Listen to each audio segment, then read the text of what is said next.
Hi, book club members. I'm Jen. And I'm Carrie. And this is Warhammer 40k Book Club, where we read from a crag. This is our Best of Book Mm, Awards, the annual tradition that everyone loves, in which we are recognizing the best of 2024. that we How we're read. at the end of 20 that we read of 2024. So this year, as per the last couple of years, we had to do some diving into the Wayback Machine. We read some new books. So it's going to be kind of a smattering of all the things as we take time to acknowledge the best characters, moments, and books that we read in 2024. If you've been following our cast, both of these are going to come as very little surprise and should be familiar. Due to the nature of our words, it's almost impossible to be spoiler free this episode. We'll try to announce the book at like the beginning of our award and then try to keep them around 1 to 2 minutes. So if you haven't read a book and you're trying to avoid spoilers, we're going to try. We're going to try to give our best to help people out, but be sure to check out any posts and accompanying casts for any books that intrigue you. With that, let's dive into the characters, the scenes, the lines, and the concepts that wowed us in 2024. Our first category is my favorite. It's the bro/romance. This can either be a romantic coupling or a platonic friendship that really stood out to us this year. Classic examples of a bromance would be Uriel and Pausanias, and a classic romance would be like Tona Crid and Derma Catherine. Harry, who was your favorite bro/romance of the year? This is actually hard. I had to like really dig into this. I was like, I don't remember anything that really stood out to me. And I was like, yeah, I guess Septimus and Octavia, because that was like a true romance. And they did live for a while happily ever after. As close as it could be happy in the Warhammer 40k universe. Considering where they started, they probably had the happiest ending that they could, right? Like Yeah. you're slaves to a traitor legion and you get to go off and enjoy being a couple and having a child for a short amount of time. Yeah. Saying. And like fate brings them together. Look, they are my runner up. They're my honorable mention because they are forever one of my favorite couplings in the entire Warhammer 40k universe. Because in this horrendous, dark, evil series of books, there's just a nice little moment of softness, I guess. That's one way to put it. Not a bad pull. It's not a bad pull at all. My favorite bro/romance was Adair and Anditz from Death Worlder. So this was the Cadian and the Catachan who kind of fall in love through the book, and they just have this really nice, sweet, like they're gonna go off and create giant or like super Death Worlder babies. I liked them. They were I fun. barely remember them. Like Death Worlder is one of those I kind of memory hold. There's like a few I memory hold. Death Worlder was one of them. Lazarus and Enmity's Edge was another. Like, I'm reading through my notes. I was like, oh, yeah, kind of, yeah, okay. But just, it gone. That's fair. That happens with me a lot. A lot of books. So I actually had to go back on a Darren Anditz. I had to go back to our episode because I had a thing about them because I was going back through all of our questions to kind of jog my memory. And then I went back to the episode, and it's really funny because you and I both were like, this is our favorite romance of the year. And I was like, huh. Yeah. Well, it was really funny because I don't even remember us saying that. Like, I remember liking them, but I don't remember us being like, oh my God. And so then I was listening and I was like, fucking yay, yeah. Something I should have written down. You know what we need to do? Is that Huh. whenever we say that in a podcast, we need to make a note of it and go on ahead and just put it in the next year's awards. We just need to do that. We need to. We absolutely need to. Like, oh my gosh, I felt so. I was listening to it and I was like, oh, I forgot because mine was also Septimus and Octavia, and then I remembered them. It's like, oh yes, they were so good.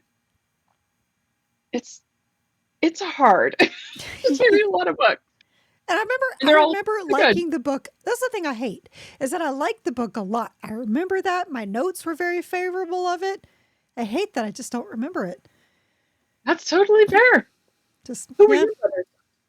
So my runner-up was Gunther and Erex from Dead Men Walking.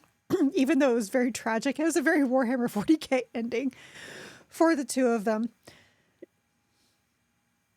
That's a good pairing too. It was mainly because the whole time I was like, surely Like, she'll look out and she'll see him, and then it never happened. I'm like, oh, that's just crushing. Just kept waiting for them to meet up again together. Like, you just kept waiting for it, and no, And there were this is so many Warhammer chances that they 40k. could have and never did. And yep. Ugh. Yeah. Yeah, that one made me sad. Our second category is our favorite quote. These are the lines that just stuck in our brain as particularly well written, sassy, or generally memorable. Harry, what was your favorite quote of the year? I'm actually going to bring one from Ariman because I wrote this one down and I was looking at my notes. I was like, oh my God, I know exactly why I wrote this down because this encapsulates the Thousand Sons so well. It was the Thousand Sons had a history of responding to uncertainty with self-destruction. Truer words have never been spoken about my favorite traitor chapter. It's a very poetic way of describing their constant doom cycle in which they find themselves. Yep. I mean, in Ariman's, that's what he does. Just like, I'm going to fix it by making it worse. And I'm going to fix that by making it worse. Mm-hmm. Yeah. Yeah, pretty much. Mm-hmm. We'll actually talk a little bit more about Armin late. We'll talk a little bit more about Armin later. I have a lot of complicated thoughts on that book. My favorite quote, and I tried to avoid going to like the books that were published pre 2024 as much as I could, but there were just too many things that I'm like, no. One of my absolute favorite quotes that ADB has ever written is from Voidstalker, and it's Zarl when he says, "I know all of these warriors. They are first claw, and I know they'll die as they lived, trying to run away."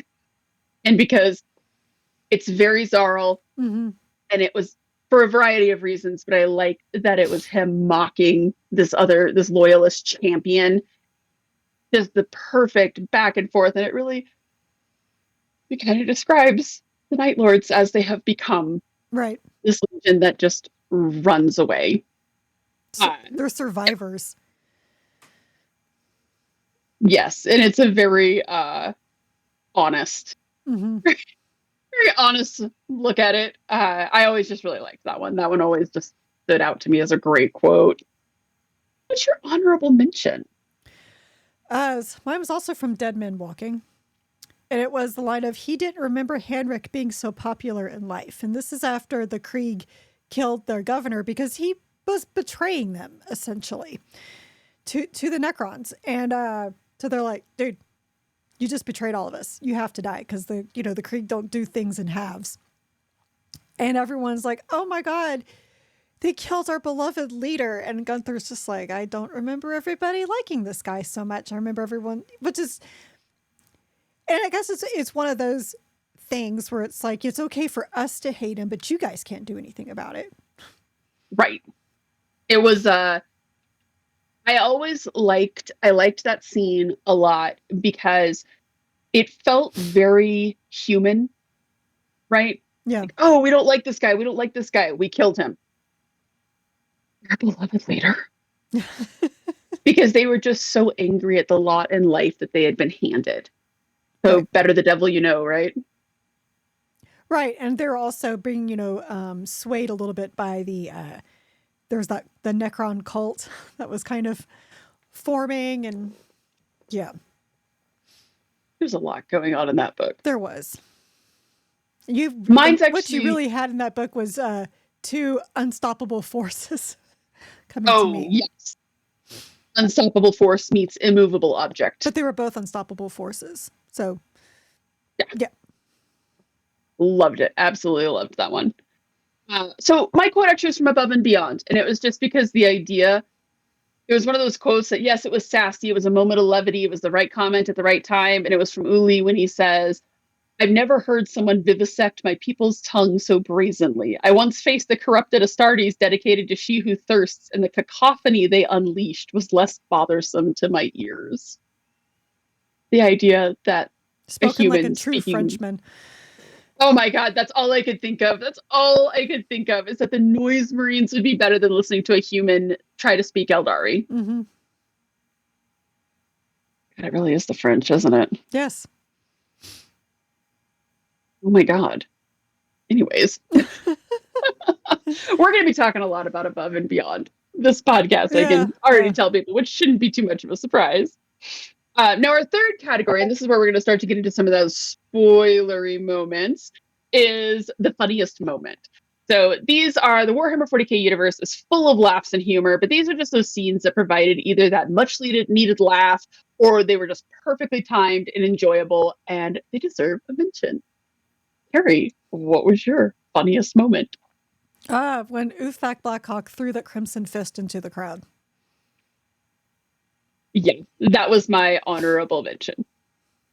I mean, just that just kind of stuck with me. Every now and then I'll just pop in my head and I'll giggle because that's kind of funny. When that's another book that I wish I had more. I wish it would have risen up more on this list, um, because Mike Brooks just writes. He just writes the orcs really well, Oh yeah, it's a and great book. It's a great orc book. It didn't rank with some others for me personally. But it's definitely my funniest. I mean, my honorable mention is also my funniest. It's also from that same book. Yeah, that one was my honorable mention. My funniest one was from Lazarus, Enmity's Edge. If you remember from the first podcast, I could never say enmity on the first go around. He said it was when Essendred bores the villain to death with grain totals because she's a mentat and she has all of this knowledge in her brain. And when she just starts like vomiting just decades and decades of information on him, and she literally bores him to death. Amazing. Absolutely amazing. It was very funny. This is another one that I went back and I listened to our podcast and just remembering, like listening to us laughing, just describing the scene. I was like, God oh, dang. God, that was a good one. Maybe I need That to was reread. a good one. Sounds like I need to reread the book. It's like I've forgotten quite a bit. That was just one that I was like, oh man, that's funny. And it's very Warhammer, right? It's not like she's going to sit there and go fisticuffs with him, but she used the power that she had, reams and reams and reams of useless data. And, you know, it's good in the Warhammer universe because, that data was useful after all in the end. But we have to talk about your honorable mention because this was so close to going to be one of my funniest moments as well. Yeah, it's like I said, it was also in the Big Daka by Mike Brooks. Since when the Grots were arguing over if the sky in Komorra was black and blue or white and gold. One thing I do love about Mike Brooks, because he did this especially in the very first The Red Gobbo book, he has a talent for bringing in some pop culture references and weaving it into a way that it makes sense. Probably the only other and person. It feels natural. Yes, the only other person who does that is Sandy Mitchell with the Caiaphas Cain books. But how Mike Brooks does it with the orcs, I mean, I remember laughing out loud when I was reading this, and I couldn't stop laughing because it's just so ridiculous. And it's one of those, if you know, you know. If you were around that time when everyone was arguing over that stupid frickin' dress, that I don't even remember what it actually was, in the end. Because I know it had a lot to do with the photo with the lighting and how it was affecting how people saw it with different lighting. Was it white? I think it was white and gold. I think it actually was white and gold. I think it was actually white and gold. I never saw the white and gold. Whenever I looked at it, I saw black and blue. But there's another one. I know that it was like a word, and some people heard one name, some people heard another name. It was one of those things that was going around at that time. But anyway, I was wrong. The dress was originally blue and black because I saw white and gold, and I couldn't see the blue and black. Okay, see, I saw blue. It was really blue. Oh my God, this stupid dress. Okay, closing that tab. But I was like, It's not even Close that up one pretty of now. a dress. Anyway.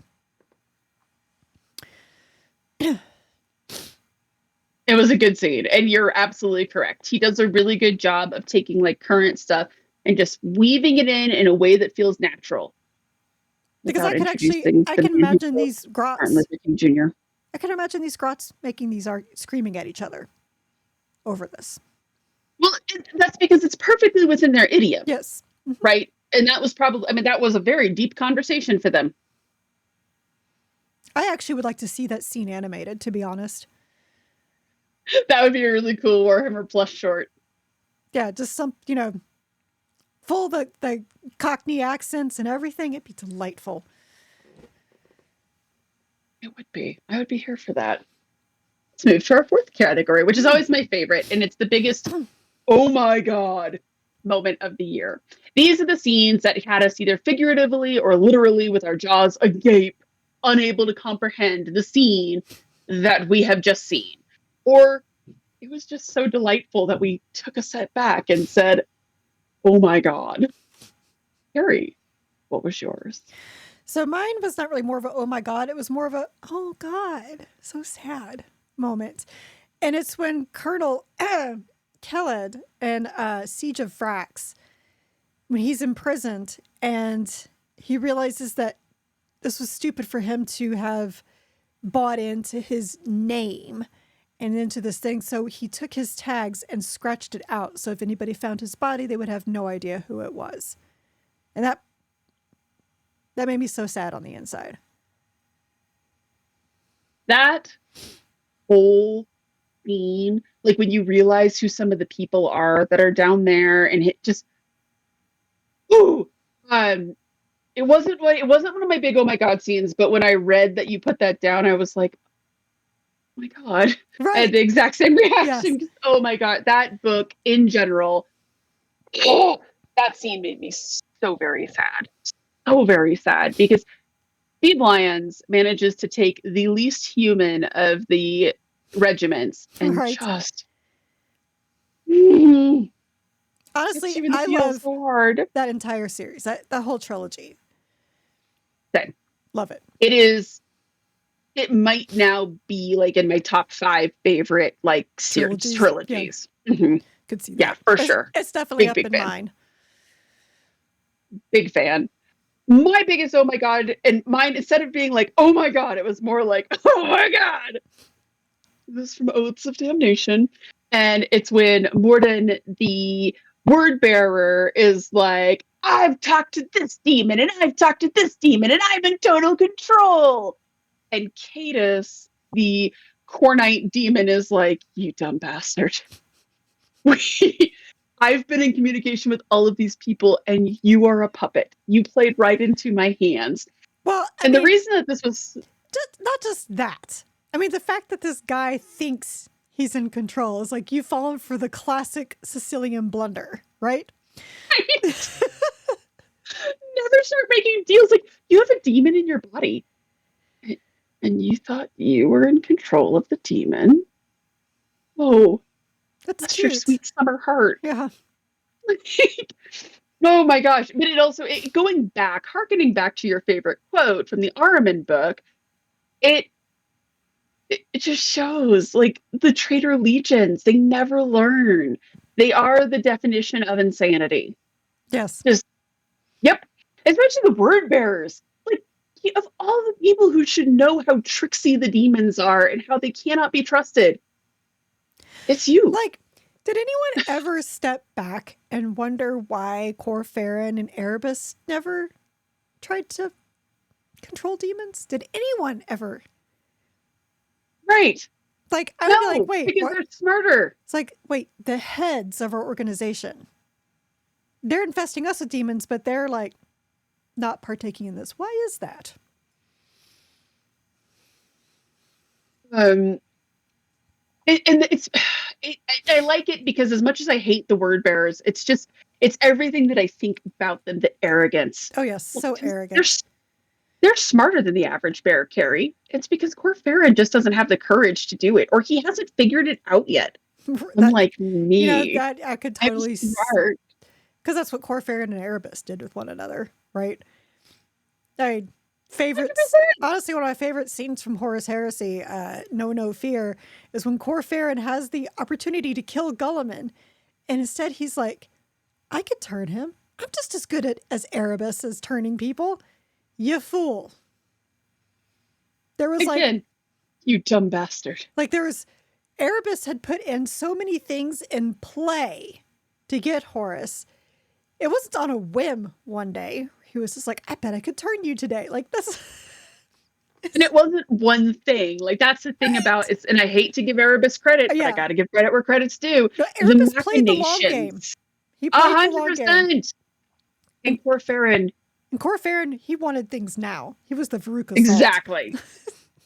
Exactly. He is, oh my God.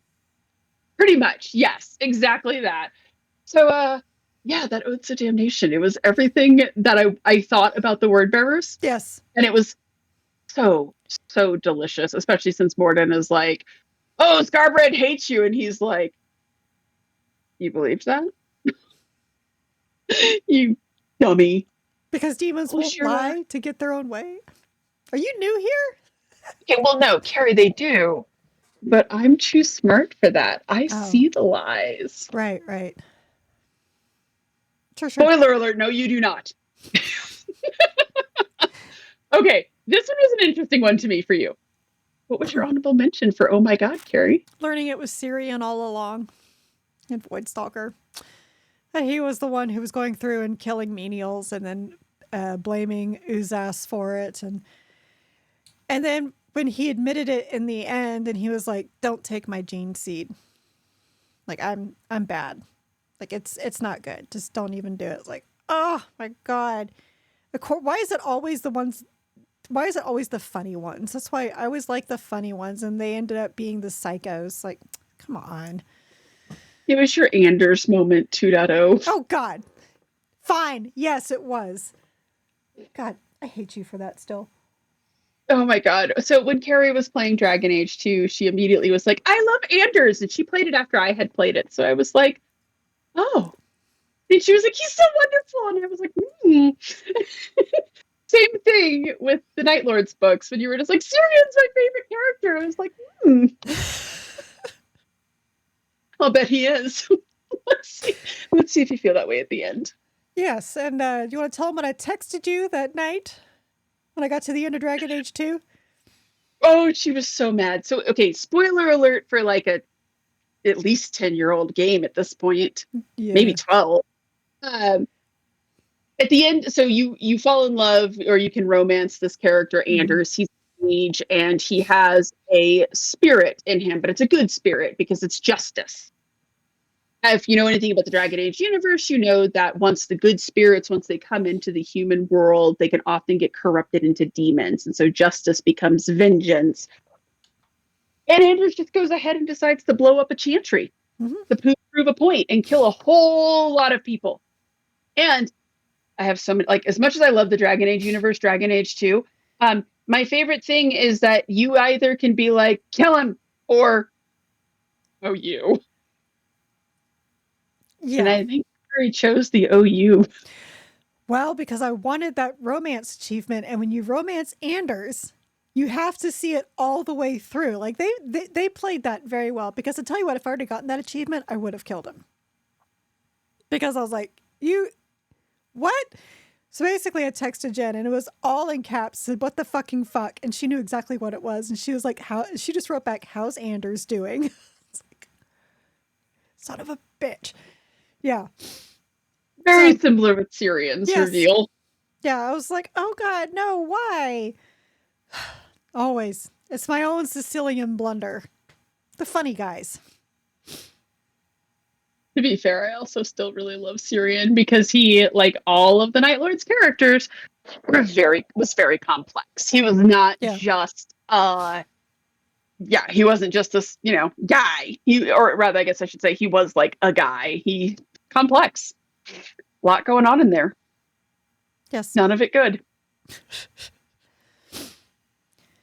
Anyway. So, my honorable mention was from Morven Val, and I had a lot of questions to the timing of this. I almost chose this one. Did you? Yep. It's the end of Morven Ball when Bob just done tells the Lords of Terra that Morven Ball is staying on the council. Um, After everything she went through, after everything she suffered, after her begging to get help and then refusing her, the fact that Bob, again, I have a lot of questions with the timing of all of this, but I'm going to give it to him because I love the idea that Bob recognizes the value and he recognizes that she's not a bureaucrat. She is a warrior and she's a take charge person. And by God, we need people like that on the council. We need to stop with these people who are just bickering and arguing over reports and grain totals and, whose world is more important this time. And Bicker and argue over who killed who. right. I just really liked the scene that this woman is blessed by Bob himself, and that for all of their nonsense, the Lords of Terra, for all of their nonsense, they still have to. Oh, okay, Bob's in the room. Guess we got to do what Bob says. Yeah, when he showed up, I did actually do this in my car. I was like, yeah, but Right, yes. Bob. So yes, It was just a good one. It was a good way to end the story too. Because again, she goes to this huge. It was a little Deus Ex Machina-y, I'm not gonna lie, but I'm here for it It because 100% was, but same. But I'll allow it because it's Robbie Bobby. Villainous Machina. Yeah, I'm here for it because again, when you have this type of a character in the world, I like the idea that that's what it takes with the Lords of Terra too to actually get them to do the right thing is to show up and say, "This is how it's going to be." I mean, he is the Lord Regent. What are you guys going to do? He's got his dad's sword. Yeah, exactly. Are you going to argue with him? No, what's going to be very interesting is when the lion finally comes into play. Man, at this point, I have the sword. I have the shield. At this point, I don't think he's ever going to show up. I hate that I agree with you. I think he's going to trip and fall and go back to sleep. Or just hang out on Primarch Island until they're ready to start folding them into the Black Library books. And I'm honestly curious because again, I just do not have either the money or the bandwidth to go and read like all of the campaign books and stuff. Is he active in the campaigns? Like, have they done anything with him coming back? I know that when he first came back, there was several campaign. Yeah. Yeah, but I have no idea. Anything since? Aging Skywatcher Adept. I don't know. Absolutely do not know. I would be curious though, because is it just the Black Library where they're like, we don't know what to do with this guy? Figure it out. Because that was like at the end of Lazarus, right? Oh, the lion's back. Literally 2 lines. Right. Which is almost, I felt like it was a, we know, we don't know what we're doing with him, but we know. Yeah, pretty much. And maybe they're waiting for a big campaign that reintroduces him back with the Dark Angels. That could be. That really could be. And that would be interesting. It's been 2 years now. Well, I'm pretty sure, yeah. Ugh. Let me see. Do a quick Google on that. Oh, no. It was last year. So it's been a year. Okay. I didn't think it had been that long ago. But yeah, it did. I mean, it felt like it was long enough ago that it's like, well, technically, because he wakes up in 2023, right? Yeah. But it was early in the year. So that was almost. Like days. Yeah. In 3 days, it'll be 2 years. Okay. So well, there we you're go. actually not entirely wrong. So you're not entirely wrong there. Figure it out, you guys. All right. Our fifth category is our favorite scene. So this is a scene that was either so important or just cinematic that it just stuck with us all year. It doesn't have to be like an oh my god moment. It was just one of those scenes that you read and you're like, I love everything that's going on here. Harry, what was your favorite scene this year? So mine was from Above and Beyond, and it's when Shard and all of her, I guess, her stand-ins are all, I think they were out hunting the sacred elephants. And what's his name? Essek. Essek was like making orders, trying to get footage of them like fighting and everything. And he was calling, Shard 1, Shard 2, and then he was trying to call Lucille and she wasn't answering. And she's like, why don't you just call me Shard Prime? And then it was the first time that Eldari showed up and killed everybody except for her. And he's just like, what just happened? And she pops in and is like, I don't think we need the Prime Shard designation anymore, which was, I laughed because it was so flippant and so within her character, and it drove a point home. This book, honestly, it hit for me in so many different ways. And so the fact that his deep fakes that he was making, the fact that she was able to call them out like that, like, oh, I guess we don't really need those anymore, to me was just delightful. It was it was a good scene in general. That whole book, and we've been mentioning it a lot already. I also liked that scene, and it really laid bare some of the problems of the Warhammer 40k universe. Mm-hmm. Mine is spiritually similar. It's from Above and Beyond, and it's the end courtroom scene when he goes in, when Simlex goes in and lays out this case against Isek, and he's like, this is what he was doing, and this is this, and this is this, and this is this. And when he uses his own deep fakes against him, right? The problem with you acknowledging that you make deep fake videos is that how can we believe any of your stuff anymore? Exactly. And the whole scene is wonderful because don't fuck with the propagandists. That Simlex literally his job to spin a good, compelling story. And he does. Absolutely does. It's mostly true. From a certain point of view. But they're very similar spiritually. The two scenes are very similar because, again, it shows with all the propaganda that they have to do and all of the artifice of parts of the Imperium, how easy it is to lose the thread, as it were. Right. It's yeah, it is the whole thing and the whole commentary on it. And I think you and I had both talked about this too, especially with like the Shard Prime thing and with the courtroom. It really harkens to like some of the stuff, like going back to what you were talking about with Mike Brooks. This was a good way to discuss some of the stuff that we're seeing in today in the 40k universe. This concept of not knowing what's real and not knowing what to trust. Fake news and all that. Pretty much. Now, the funny thing is we both had Above and Beyond for our favorite scene, and our honorable mentions come from the same series. What was your honorable mention? Mine was when Malkarian wakes at the end of Soul Hunter. And I have to say most of that was due to listening to it on the audiobook. Because the narrator actually made the sounds of Malkarian's turret. And just it was such a powerful scene that even just the sounds of the turret, and I was like getting goosebumps, and then seeing it was Malkarian, and when he says, he's like, I heard gunfire. Like, okay, that is a very powerful scene. The guy they've been trying to wake up the entire time, who refuses to, because he's like, just let me die already. Be a dreadnought. Yeah. Yeah.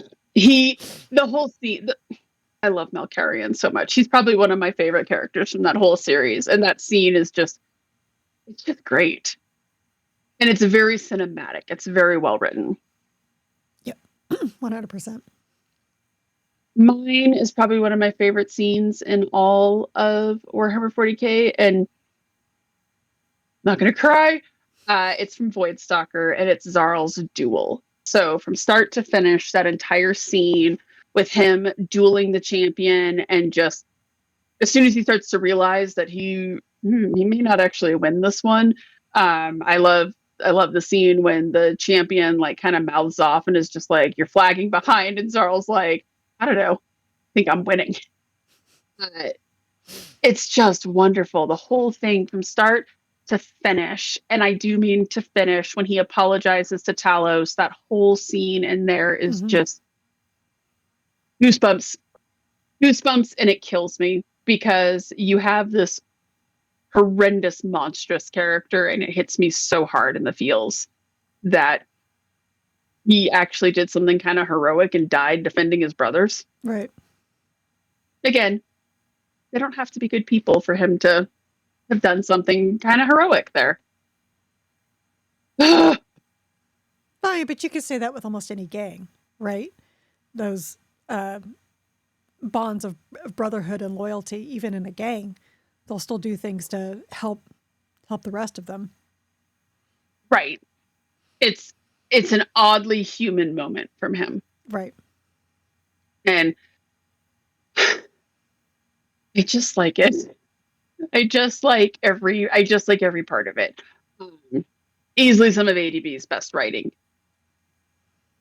So funny enough, Void Stalker, I liked parts of it, but it wasn't as good. It wasn't as strong of an ending to the series as I had remembered it being because of everything else we've read, right? Like I had a Right. lot of different commentary on that one this time.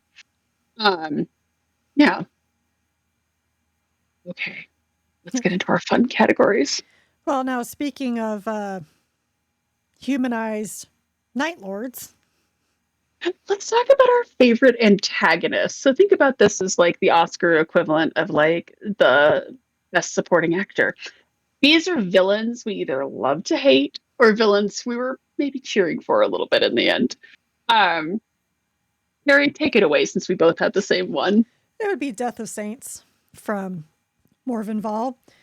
And it's because not only is he a terror, going across and destroying shrines, but he has such an emotional reason behind it, like a very human reason. He wants his sister back. Just he just wants his sister back. Um, One of the things that I've always said about the Night Lords, the ADB's Night Lords series, is that they always kind of feel like the Lost Boys.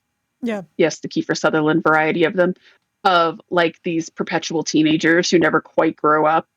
And the Death of Saints very much felt that way too. He Hmm. just wants his sister back.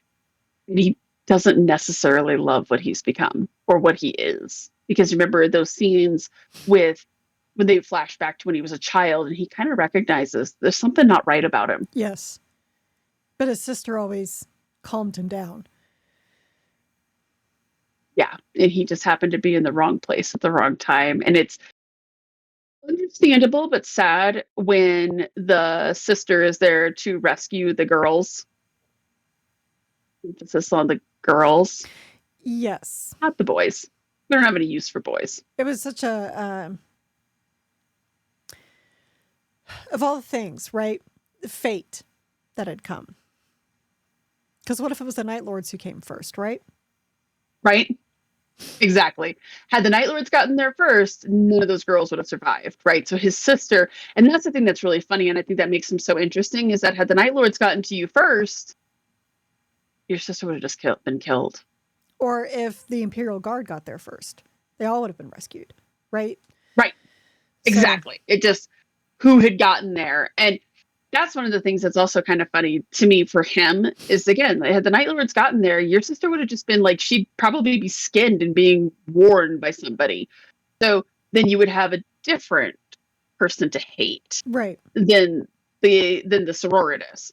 It He was very complex, and the whole thing with him and Lothy, and he was just a good villain. I don't. One of the things I still struggle with the book is I don't know that he was like that large of an existential threat that they had to send as much there. Like it did feel a little bit more of just like to them, like the sororitas personally, that they had to go and stop him.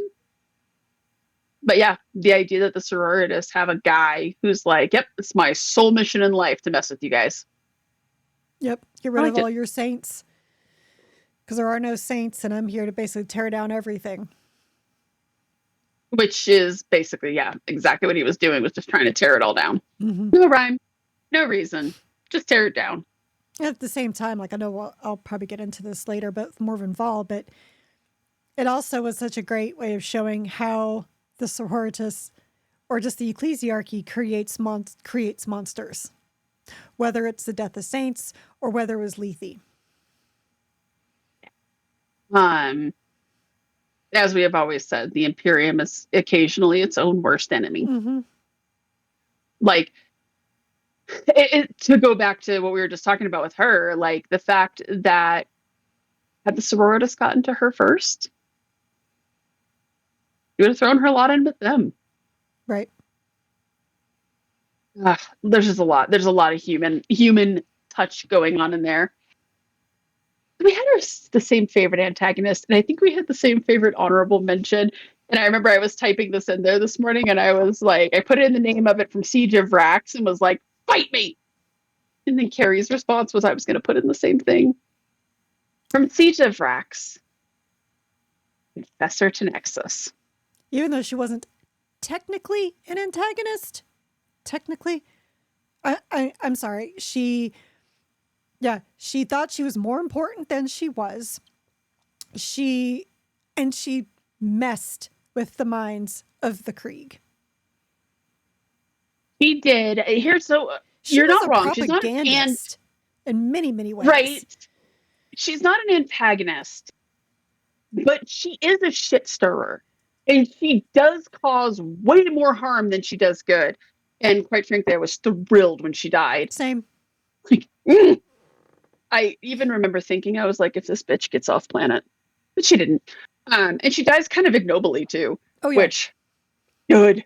Yep. Good. I so yes, she thought she was more important than she was, and she had this. I guess you're right. She kind of was like an ecclesiarchal propagandist, where she's like, we need heroes and we need to tell stories, and I'm just going to pepper in some details. And I know that your culture is to just kind of be automatons and not really have names or personalities, but what if you did have a personality? And what if you did think you were a hero? Like, so selfishly playing around and toying with the lives of these men. She ruined Tyborg's life. Yeah. His, and she ruins Kellen's life. Mm-hmm. Yep. Yeah, absolutely does. And for what? Because she decided that she was the smartest girl in the room.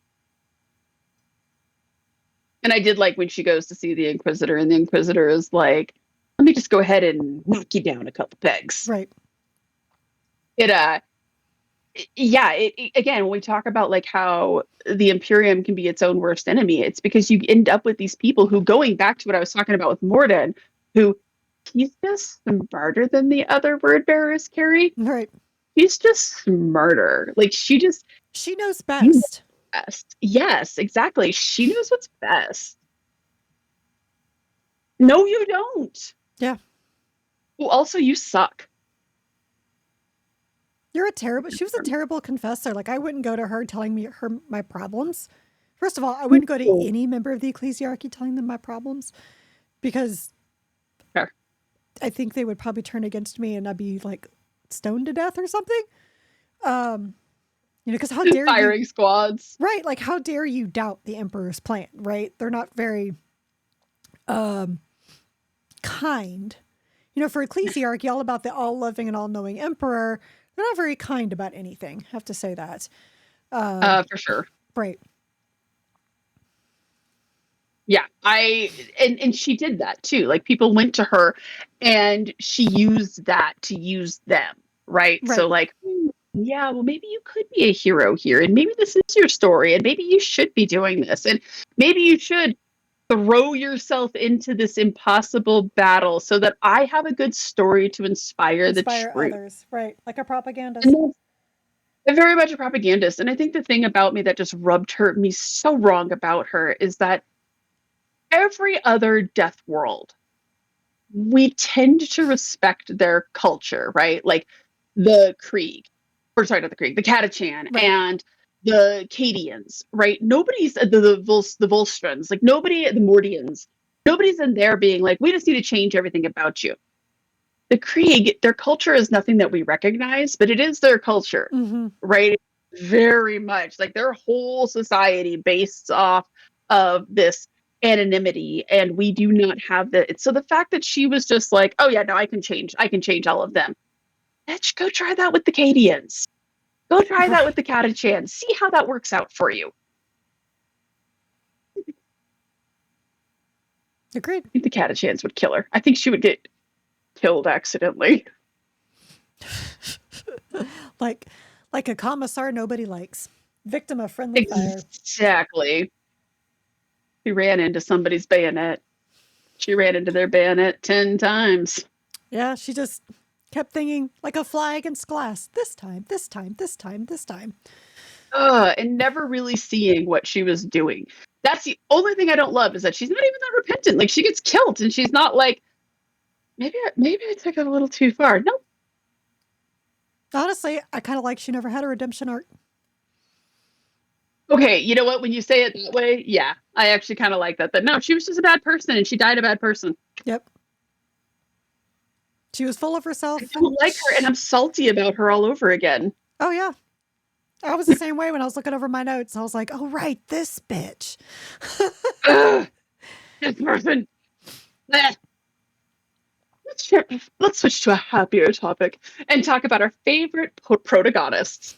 These are the main characters in whose stories we were completely and utterly invested. Harry, who is your favorite protagonist of the year? Exactly who yours was. Federal It would be Colonel Tyborg of Siege of Vrax. veteran Colonel Tyborg, Siege of Vrax. What a God! What a character! Why did you put him down, Carrie? Because aside from the fact that he felt this need to constantly talk to Tanaxis, I like that he stood up for things. That he saw what was going on. He was like, you know what? No. Not only do I not need to be a hero in this matter, but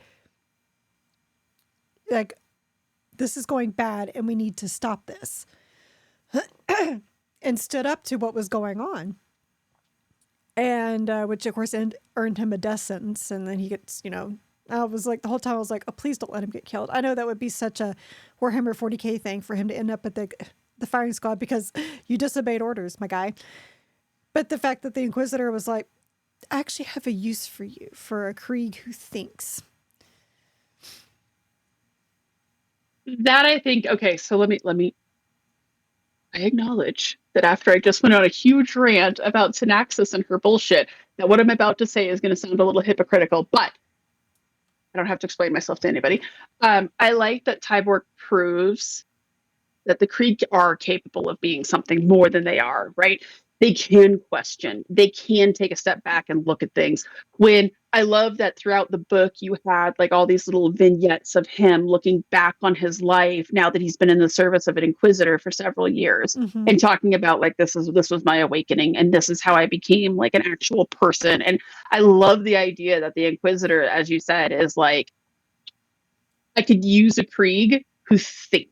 Like I could use a person like you. And I want so badly, I would love for there to be a fourth book of like, I doubt, or I shouldn't say I know because I don't know shit, but I doubt Steve Lyons will ever do that. But I love the idea that somewhere out there is an inquisitor and his little Krieg soldier having adventures and that he's utilizing him to the best of his ability to be something more than just probably clone number 4632.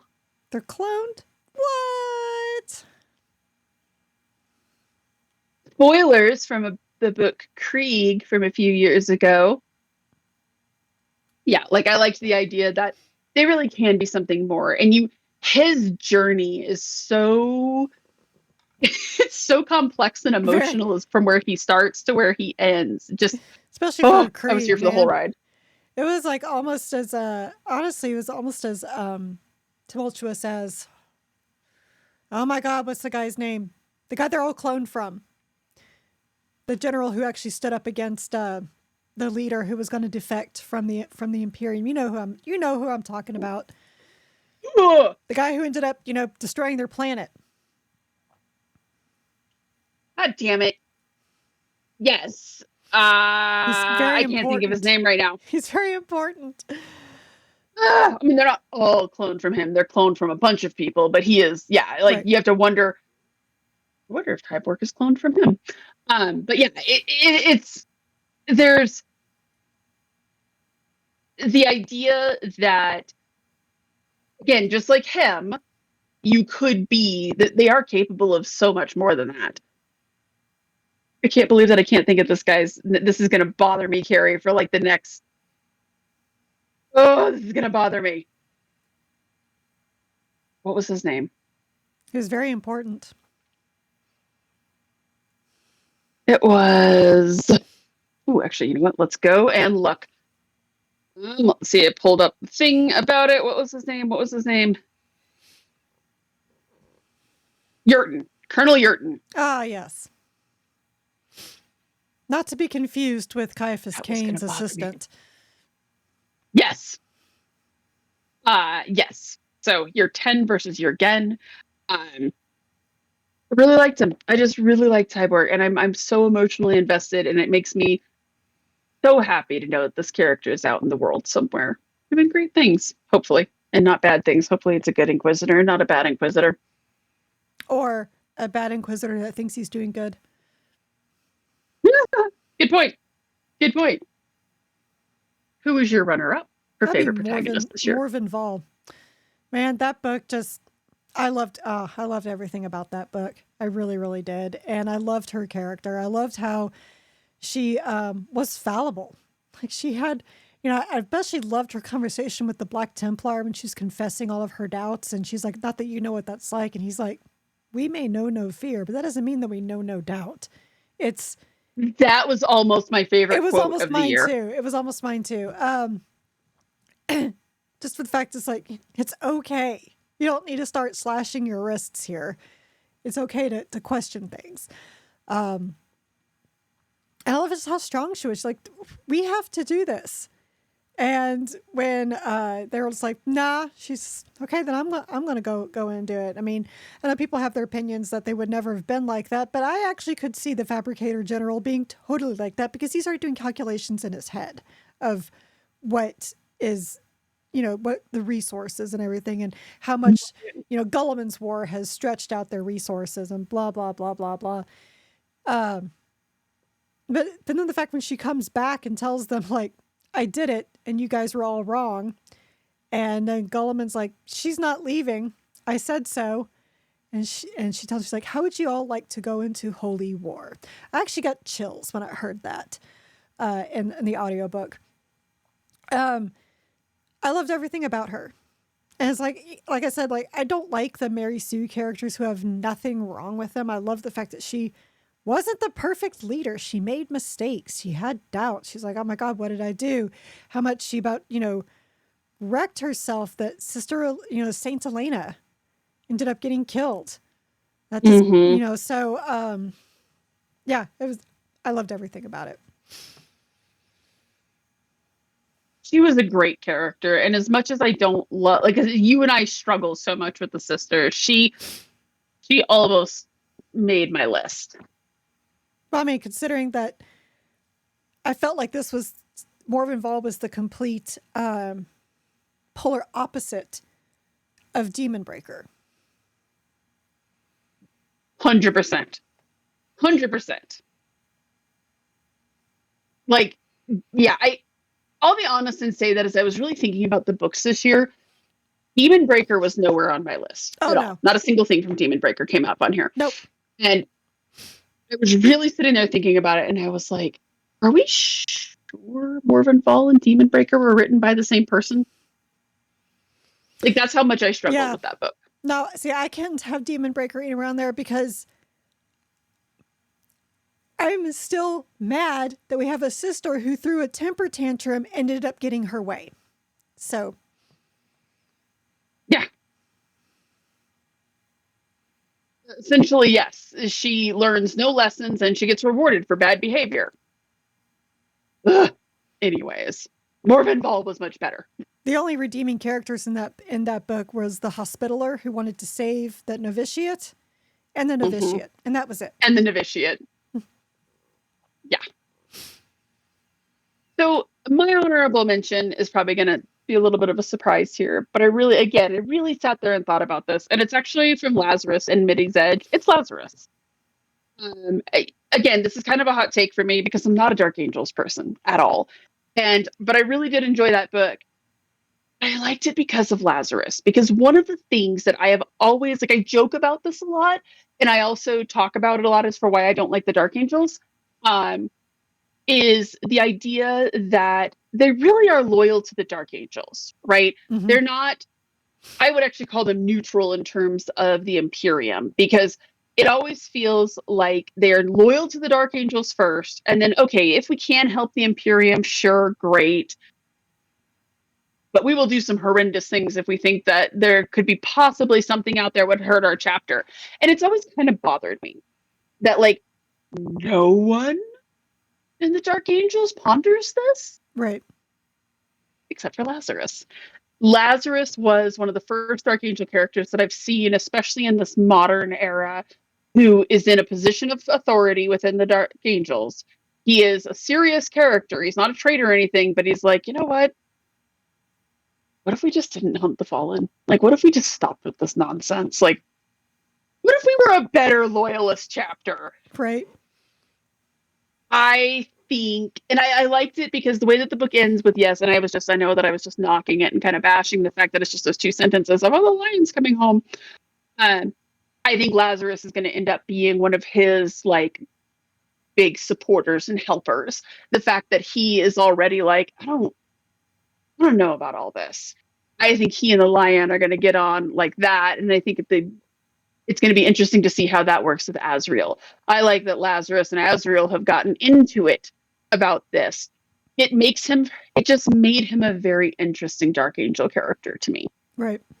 No, I mean, again, I memory hold this book. I feel like I need to reread this one and Death Worlder. It was just fun.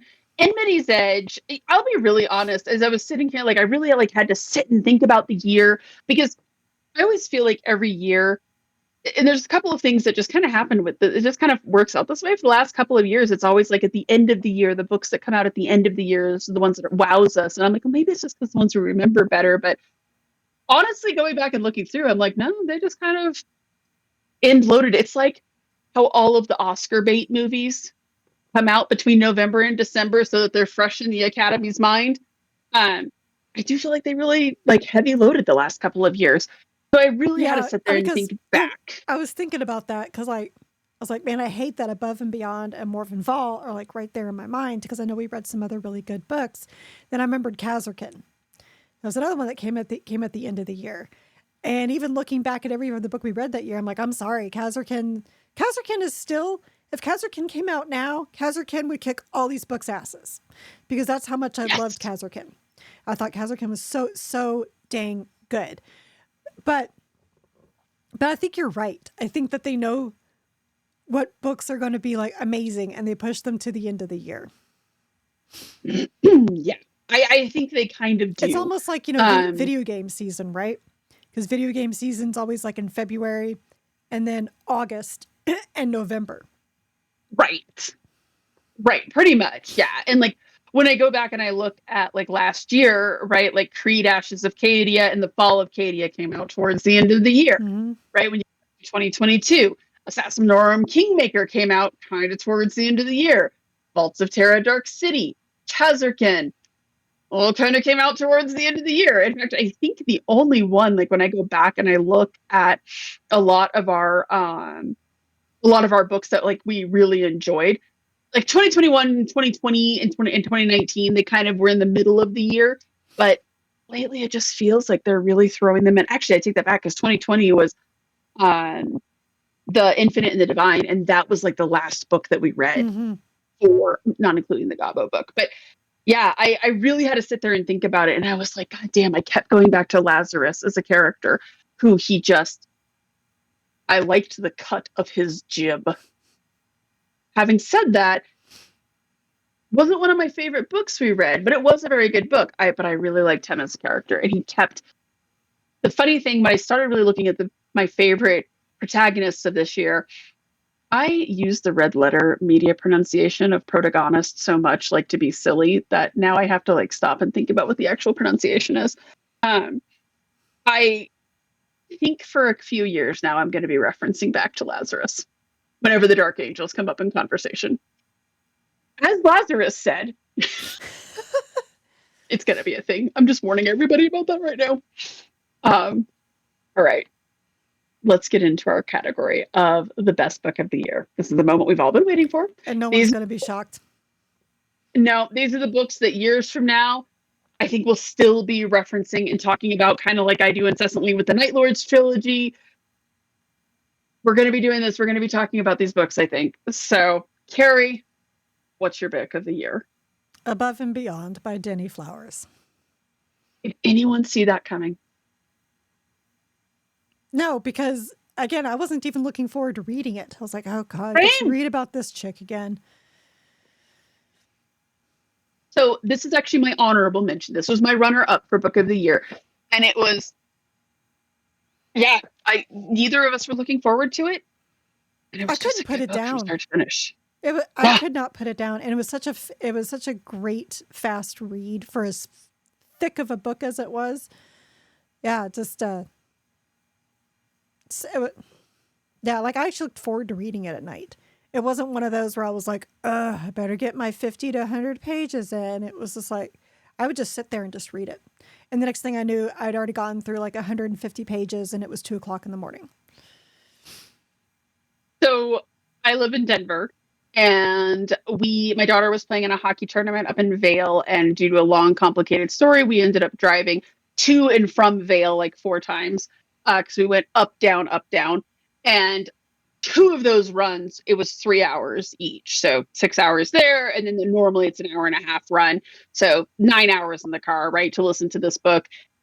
And it was funny because we went up and I was kind of listening to it, right? And my daughter was like, no, I'm not interested. She listened to the whole book with me.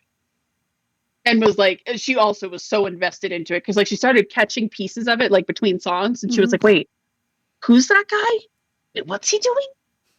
So we listened to that book, and same thing, like could not wait to get back into the car so that I could listen to it again, because it was just that good. Yeah. And the solid writing, solid characters, great message. The last book that was like that for me was Kazarkin. Oh my God, that book was so good. Yeah. That book was so good. That dinner party scene, easily going to be in my top 5 scenes for a long time. Yeah, I know it sucks because this is one of the end of the year books, but I agree with you. Like, I think even if it came out in February, it still would be there. It still would have been in my mind. And it's mainly because, like, as I said earlier, it wasn't just the story. It was how much of the political commentary of our current lives it discussed, and some of the issues that we're having, socially and culturally, like with AI and everything. 100%. So, and honestly, the stuff that happened in this, I'm going to be churning in my head for a while, just like Kazarkin. Yeah, I agree with that. I think there's a lot in there, and I want a 3rd book about it. And the funny thing is, here's the funny thing, is that I love that book despite hating the main character, Lucille Von Chart. I can't stand her. I don't think she's even the main character. I'm pretty sure Semlex is. Semlex is the main character, but she's definitely she's the main focal point, I guess, because everything focuses around her. But but isn't that like the whole theme of the book? 100%. That she's like the poster child, but she's not but she's like just the face, but not the person actually doing the stuff. Yep. Yeah. It's a great book. I'm looking forward to a 3rd one. I think I'm also looking forward to, Denny Flowers has really found his groove as an author. And Yeah, I mean, it was my runner-up. I liked his Dagabo book too. So Yeah, that was a good one too. It was my runner-up because my favorite book this year was Siege of Rax. if we had I a third, that would have gone in third place for me. The Siege of Would it Rax. really have? Yep. Yeah, that okay, so we're going to talk more about a book in a second, or like when we get to our another chapter here or another topic here, because it would have been my third. This I loved Siege of Rax. I This is one I can't let go of, and I think it was because of Tyborg, and I think it was because the book was such a shit show. Everything in that campaign was just, I think it was the best. It was the example of the Imperium at its best and absolute worst. Absolutely. Just Absolutely. the mishandling of resources, the just bad management, poor, like, oh my god. And there's so much going on that you're like, why is this happening? Well, we're not going to know because we're following the Krieg, and theirs is not to wonder why. Theirs is to do and die. Ugh. I loved the book. I like his trilogy. I like his whole treatment of the Krieg. I know that some people don't love his treatment of the Krieg, but it is I got me loved, right in the yeah. feels. Oh yeah, I loved all of it.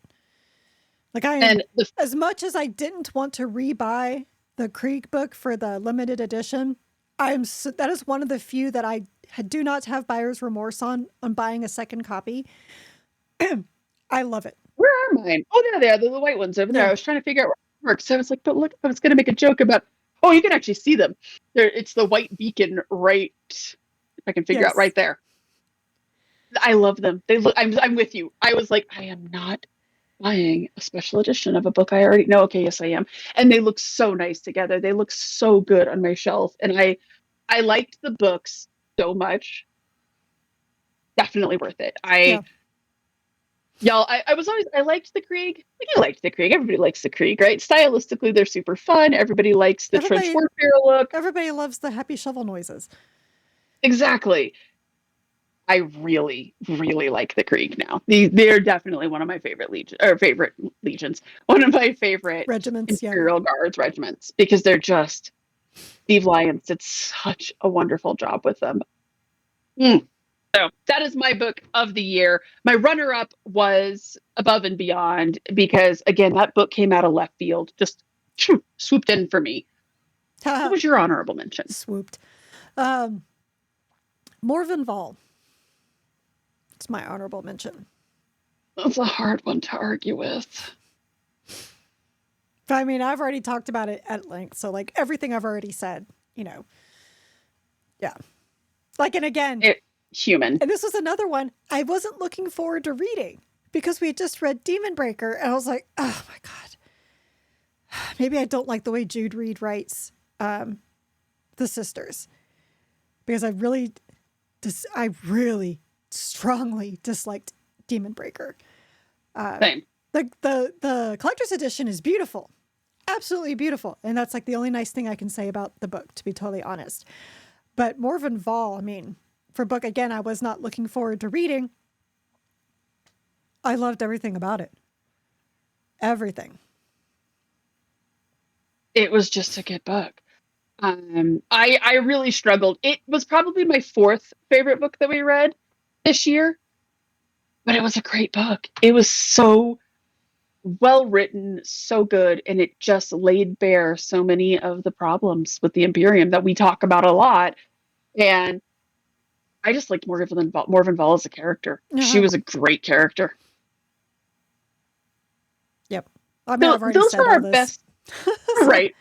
Those were our best books of 2024. As mentioned, we did a lot of dipping into the Wayback Machine, so it feels only fair that we should also talk about what was one of your favorite books that we read from the Wayback Machine. What was your favorite book from pre-2024? That would be Dead Men Walking. I know the limited edition just came out this year, but it was actually written back in what? Was it 2016? It was something like that. It was way older than we thought it was even. Right. And took me by surprise. And I loved everything about it. Like, obviously, because I talked about Gunther and, Eric's. And it was just, there's so many different ways you can interpret the Dead Men Walking. Is it the Krieg? Is it the Necrons? Is it the cultists? Is it the people who are just like, what the hell are you guys doing to our planet? Yes. Yeah. Is the answer to that question. Right. Yes. Exactly. And I love the hard decisions. Like, it really showed like the hard decisions the Krieg have to make. Um, I loved everything about it. I honestly did. It was such a great story. And for his first novel, I think Black Library, I think. I think we checked this, and yes. Yeah, it was fantastic. Absolutely fantastic. It totally agree with that. Absolutely agree with it. My favorite was Blood Reaver by Aaron Dembski Bowden. It was, but I want you to know, it was close between that and Dead Men Walking. But Blood Reaver, so it, sometimes you have these books that you read and then you just love them and like they're so your favorite books, and then you go back and you read them years later and you're like, why did I like this book? Um, Blood Reaver was definitely one of the ones that I reread it and was like, yes, no, this is still one of my favorite books. I actually really like, between the three of them, Blood Reaver, there's just a lot going on, and Zarl doesn't die in that book. So that's why. And it does I had to put it on here because I got a new appreciation for the conversation between Talos and Horus. There's just a lot going on in the book that rereading it, I was like, yeah, still one of my favorites. And so I had to go with that one. That's my favorite one. But Dead Men Walking is a good choice. And I mean, again, I purchased yet another copy of this book. So clearly liked it pretty well. What was your runner up? It was Chains of Golgotha by David Annandale, the Yarick novella. And honestly, the reason why it was up there is because of this one scene when, they're trying to escape, and I forget the guy who was with them, but when he was just like, we're all going to die, and runs away, and they're just like, well, okay. Anyway, just like that happened. Anyway, moving on. And when he runs to the orcs, it was just like, I can tell you where they are. And they're like, we don't really like that about you. So, fate, worse than death awaits him. But, it helped that I'd seen, that one animated episode from Hammer and Bolter. So that already kind of prepped me for it. But I loved reading all the details that kind of went into everything behind that, and really getting to, and the Hammer and Bolter is told from the orc's point of view, which was just hilarious. But this, with Yarick's point of view, just brought a whole different way of thinking about it, and really how much fun, I guess, was seeing like you're talking about two larger than life characters, right? Ghazghkull Thraka and Yarick, and Ghazghkull Thraka's like, I like you. In fact, you got up here and you pushed the big shiny. That was the other thing, the big shiny red button. There was like one big button in a room, and so that was one he pressed, and it ended up blowing up everything. And Ghazghkull Thraka's like, I like you. I'm going to let you go. That's kind of fun. In perfect Gothic. Oh, yes. High Gothic. Perfect high Gothic. Mm-hmm. The whole, like, all the descriptions, that little novella is still I think some of David Annandale's just strongest, finest writing. Mm-hmm. The way that he describes everything, the way that he talks about Ghazghkull Thraka, and it's an absolutely great choice. Mine was Lord of Night by Simon Spurrier. And it's because I had never read the book. It was always on my list to read, Mm-hmm. right? It's the Night Lords. It's the reason that ADB decided to write the Night Lords trilogy. Finally got our hands on it. Finally read it. I just really enjoyed it. It was, I could see why people, I liked the Night Lords trilogy better, but I liked it. It was a good book. It was interesting. It was fun. I mean, I checked something off the list. Much as I can like a Night Lords book. I mean, it was one of those where I think that guy, he actually does get referenced. So like I decided before I was going to jump into Siege of Terra, I was going to read all the Primarch novels. And so I read, because there's a lot I didn't read, because like I read half and Jen read half. And so I was reading Conrad Kurz, and he actually mentions this character in that book. Because he's talking about, it's like he thinks he's going to be king after me. Okay, which Yeah. I loved that. I love that callback, to that book. And probably one thing I did really like about Lord of Night was the fact that, he's like, I am the heirs. And the fact that, in, ADB's trilogy, we have, Conrad Curtis going, everyone's going to think they're my heir. And I really don't care what happens to any of you. It just Where's Zosa Hall? It's just so fitting for the Night Lords that they all think I'm the chosen one. And really, he didn't like any of you. He's a lot like Angron. He didn't care about any of you. Not a single one of you. But they think that he does because I guess nobody wants to think that your parent doesn't care about you. Well, which right. I can understand. Right. I mean, nobody wants to think that your parents don't love you. And I like this book also continued my thought about them being the Lost Boys, right? Again, he's my dad, obviously I was going to be the leader. But also it gave credit to one of my theories, which is that the Night Lords are most compelling when they have a human counterpart. So we saw that with the death of Saints. We saw it with Zosa Hall. We saw it with Talos, right? Whenever they have like a human sidekick, they become very compelling characters because you get to see that, yes, they are evil and horrible and awful, but there's this weird, like, Stardies quality to them. Mm-hmm. Somewhere deep in there. It ain't something the Ultramarines would recognize as being a Stardies quality, but we can. Don't tell Bob I said that. Yeah, I think we had some good times with the pre-books, but let's look at 2025. What are you most excited for, Carrie, for 2025 or beyond? Especially with yours, probably emphasis on beyond. Beyond, yes. So it was probably about 3 years ago, maybe longer. So whenever we read Luther by Gav Thorpe, the Horus Heresy character series, that was on our Patreon episode, and we raved about it, about how great it was. Even Jen, who doesn't like Gav Thorpe, doesn't like the Dark Angels, loved this book. So I was raving about it, and because it was on Patreon, I wanted Gav Thorpe to listen to it. And I had Graham McNeil help me out, and so he actually watched it as well, which was fine. And he was like, man, I hope you guys like my book that I'm writing in the series. And I don't know what it is. He wouldn't say, and that was fine. It didn't press. It's not out yet. We just had Eidolon come out, so I am still waiting eagerly for whatever book this is that he has written. 2020, by the way. I just went back to, because I remembered that we had talked about it as a book that we had read outside of the book club. Right, so 4 years ago. 4 years ago. All right. So, yeah, I mean, maybe it's been scrapped totally. Like, I haven't reached out and asked. And that's mainly because the guy lost his job earlier this year. So I don't want to hit, hey, what about our book club? Where do you read? Right. So how about that book? Yeah, it's always possible it's been scrapped. Always possible. Who knows? But if it is still in the works, if it is still in there, if it is in editing hell or whatever, I am looking forward to that because I do like pretty much anything Graham McNeil writes. Right.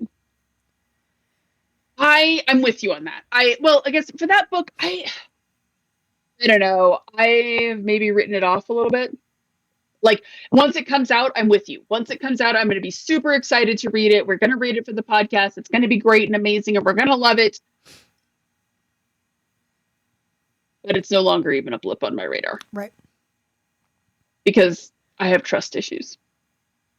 Understandable. I'm just throwing that. Well, I mean, like the one you're most anticipated for was supposed to release this year, so.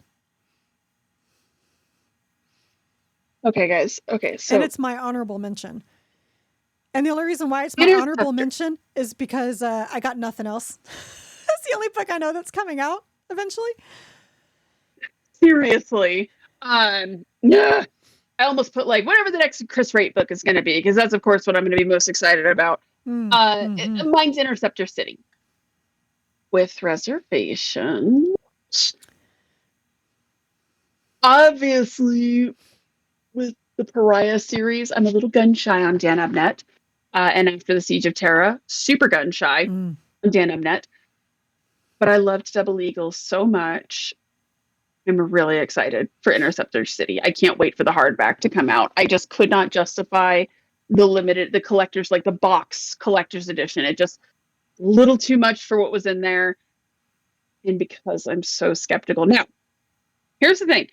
I have a really bad track record of being like, I don't know about that. I'm not going to get a collector's edition. And then it turns out to be the greatest thing since sliced bread. Case in point, Dragon Age 2 disappointed me so much that when Dragon Age Inquisition came up for pre-order, I was like, absolutely not. I am not getting a collector's edition after Dragon Age 2. Yeah, Inquisition, I have something obscene like 400 hours into that game. So, I have the collector's edition to that. yeah, that is one that I was like, gosh dang it. And then the same thing with Max Payne 3. I was like, nah, Max Payne 2 was kind of meh. I'm not going to get anything special about it. I'm not even going to buy the game like new. I didn't even buy it new, and I ended up buying it used because I was like, whatever. I loved the game so much. So I have a track record for this kind of stuff. The watch is going to end up being excellent. So maybe I've just ensured that we're going to get a good book to read. You're all welcome. I do for you.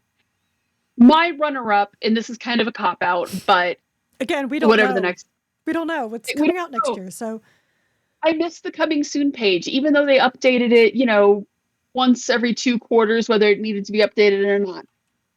I kind of missed that because it did give us an idea. But for me, it's whatever orc book is coming out for next from Mike Brooks. Yeah, because I think he's put out a Uthak Blackhawk book like once a year, right?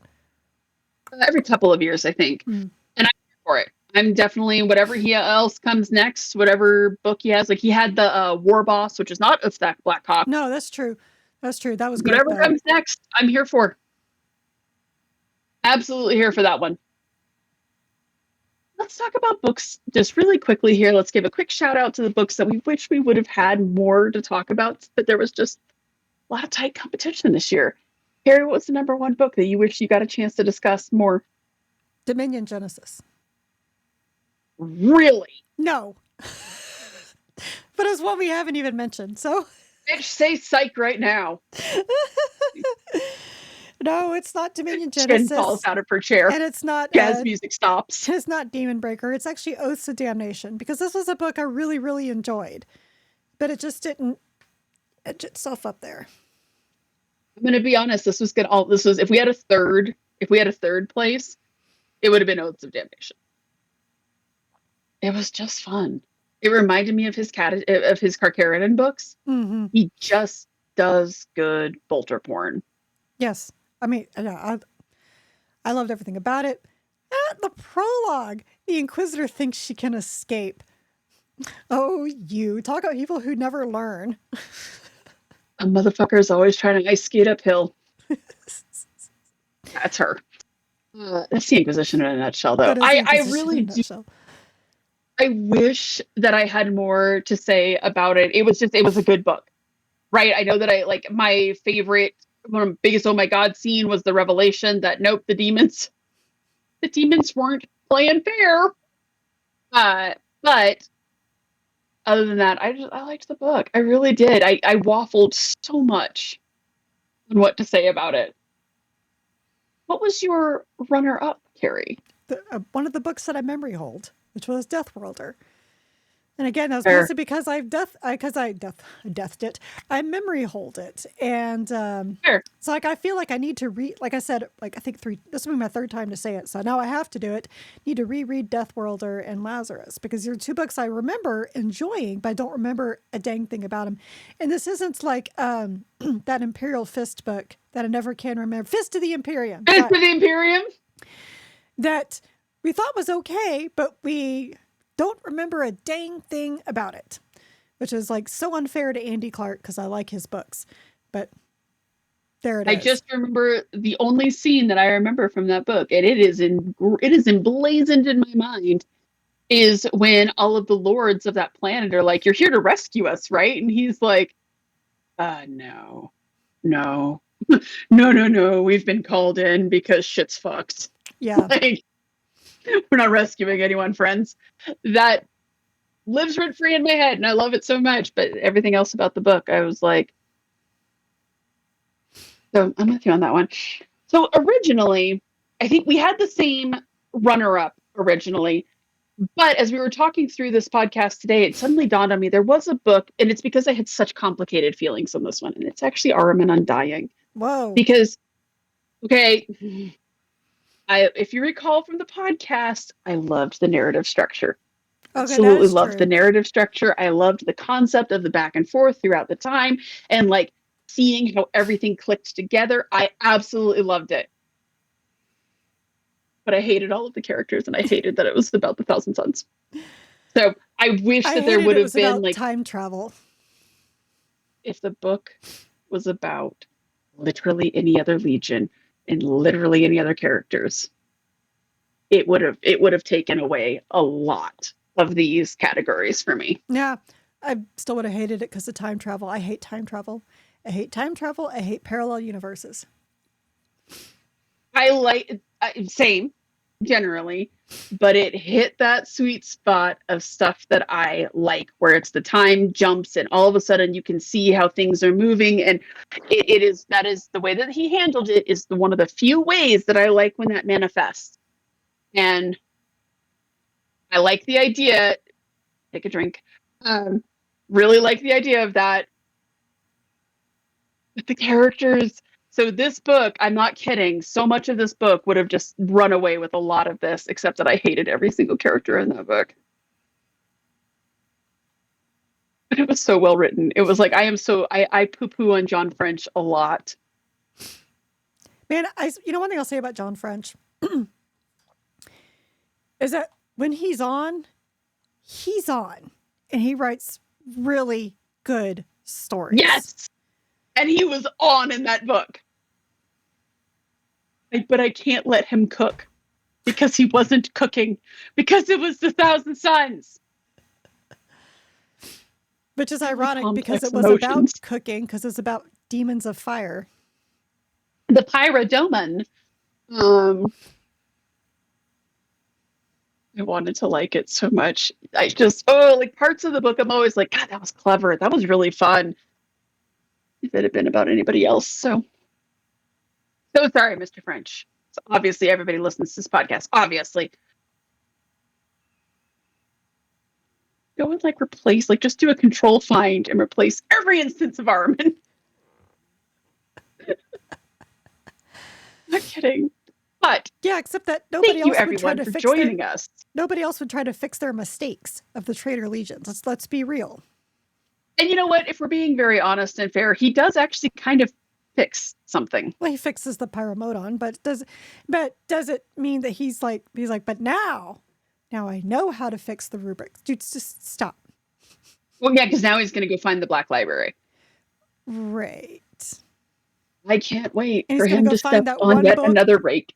that one book on the shelf that says how to fix the rubric by, whatever, insert Eldari name here. He's like, aha.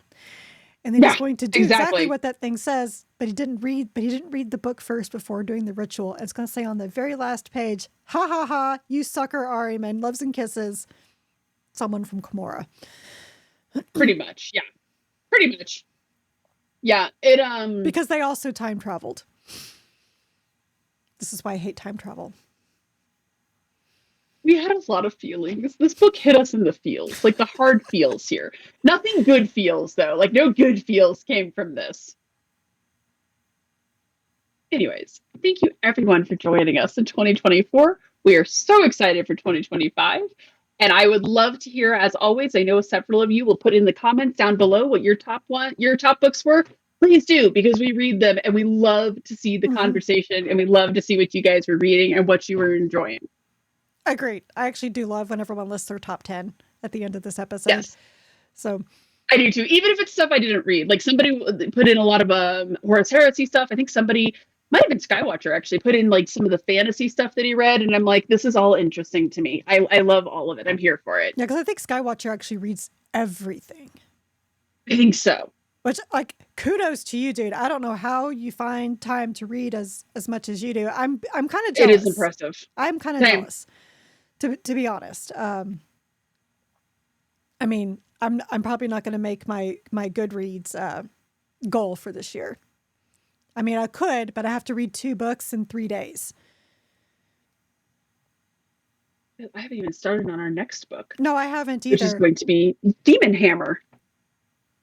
Got That was the book that came at out, and least every time we put out a poll to see what people wanted us to read next, that one never. no. And watch us just love it. Who knows, right? But at least it's a new book, and at least it's not a Dawn of Fire book, because that is how we've started the last like 3 years. This is the one I'm also very excited Well, I for think that's what coming we're up reading soon. right after this, right? I think so, yes. But Either like that when or I'm thinking Eidolon. about like, oh yeah, it could be that one too. Or the we're gonna have to put up a poll because we also have the dwarf book. We have No, Eidolon the dwarf. no, we're not doing a poll because I know that I've already set it in the We've already calendar. done it. Oh Oh, yeah. okay, well never mind. Look at her being way ahead of the game. You know, sometimes I am. Doesn't happen Sometimes very you even often. amaze yourself. Okay, so actually the next book after Demon Hammer is Eidolon. Guess we're just going to rip off that Band-Aid. And Okay, then that's Broken fair. Crusade. And then the Votan Okay. book. And then we have nothing scheduled in March. So far. So far, correct. Right. Hopefully more stuff comes out and Yeah, we have because like as much as I had fun reading all of these Wayback books this year, books I've been meaning to read, I don't want to go into the Wayback as much as we had to this year. agreed. I would really Because like we us went to have into more stuff. Night Lords, Salamanders, Yarick,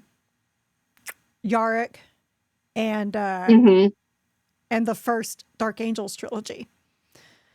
So that was a lot. Because we should have Interceptor City is going to come out at some point. Actually, we are going to have to go into the Wayback Machine because we have to. I need to reread Double Eagle. And You need to read it for the first yeah, time. you know what? Maybe that's how we'll start March if we don't have a new book before then. That'd be great.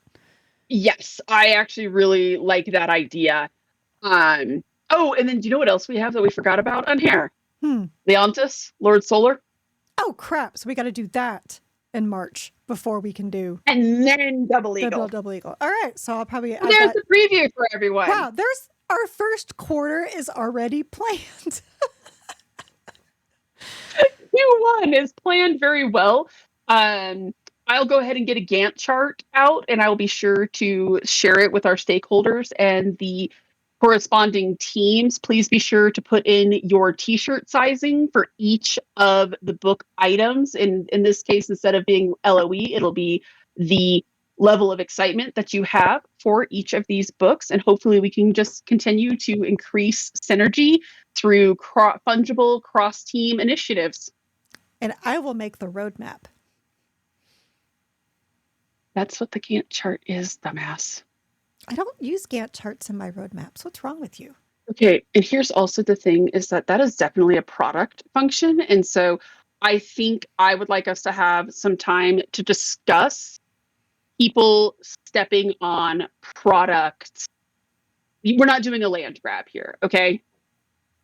Everybody serves a very important function in this company, and products company is the ownership and stewardship of that roadmap.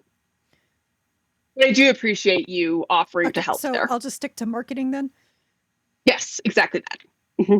Look, I'm not saying that you wouldn't do a great roadmap. It just, we each have a role to play here in this company. But what about the upcoming branding summit? Who's running that? Oh, that's all you. That's you. Sorry, that's all crap. you. I don't have time. I don't have bandwidth for it. All right. Well, at least I know what I'm going to be doing in Q1 while reading these books. I'll be coming up with the agenda for the rebranding summit. God bless you. Right, That is a hope you guys had back-end fun product with that. manager. You had fun with some corporate speak there. I wish I had a bingo card. I think Jen actually hit like almost every single one. Almost got a full I don't, blackout with that. I don't know that I talked about moving the needle with some low-hanging fruit initiatives that will help skyrocket us and really get that hockey stick growth as we go from Q1 into Q2. Look, I'm not saying that we need to reinvent the wheel or boil the ocean here. We want to find just some really easy things that we can scoot around on the plate, as it were, without having to fully open the kimono. My least favorite business speak. Fully open the kimono? Like, Never heard open the kimono? I have been in so no. many meetings where somebody will dead ass talk about opening the kimono, and you're just like, stop. So What? Why? Okay. All right. Well, I'm going to go be sick now. Oh, your shower. right. Seriously. But everyone else, you all have a very, very happy new year. Looking forward to doing this again in 2025. Thank you, everybody. And God bless us, everyone. The God Emperor bless us, everyone. Obviously. What heretical nonsense are you talking about? I think you need to burn some incense. I think that corporate speak has hurt your cogs. Yeah. It has, yes. Yes, it has. All right. Good night, everybody. Good night.